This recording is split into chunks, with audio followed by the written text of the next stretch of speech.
discorso che hanno convocato 1924 una riunione, adesso 100 anni, che dovevano fare un incontro a Roma. ആദ്യമായി വത്തിക്കാനിൽ വരാനും പരിശുദ്ധ പിതാവിനെ കാണാനും സാധിച്ചതിൽ വളരെയധികം സന്തോഷമുണ്ട്. ഇതിങ്ങനൊരു അവസരം ആദ്യം നന്ദി Sono molto contento che ho potuto venire al Vaticano, è stata la prima volta che viene al Vaticano. Grazie. Thank you for coming.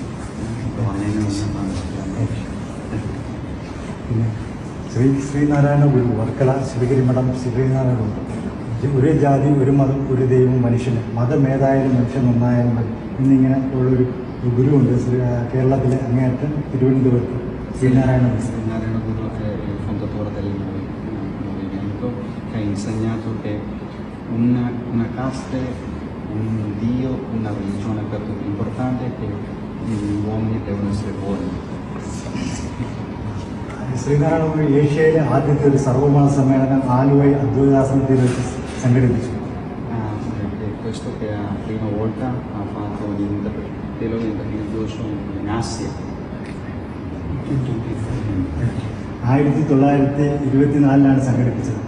1924, 100 anni. അതിൻ്റെ 100ാമത്തെ വാർഷികം പ്രമാണിച്ച് ലോകത്തിൻ്റെ നാനാഭാഗങ്ങളിൽ സമ്മേളനങ്ങൾ സംഘടിപ്പിച്ചു വിട്ടു.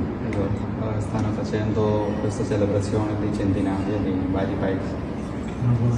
അവിടെ ഗുരുദേവൻ ആ സമ്മേളനത്തിൽ വാദിക്കൽ എൻട്രൻസ് എഴുതി വെച്ചിട്ടുണ്ട്. വാദിക്കാനും ജയിക്കാനും അല്ല, അറിയാനും അറിയിക്കുവാനും വേണ്ടിയാണ് ഈ സമ്മേളനം നടക്കുന്നത്. Lui ha insegnato che non per fare argomenti, ma fa conoscere e conoscere di conoscere.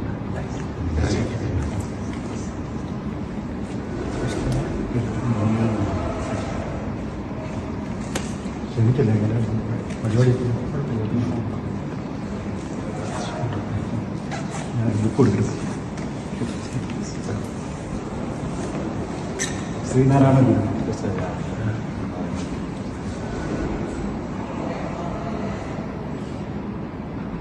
Great saint of India. Yes, your Holiness. Your Holiness. Please pray for us. Sure.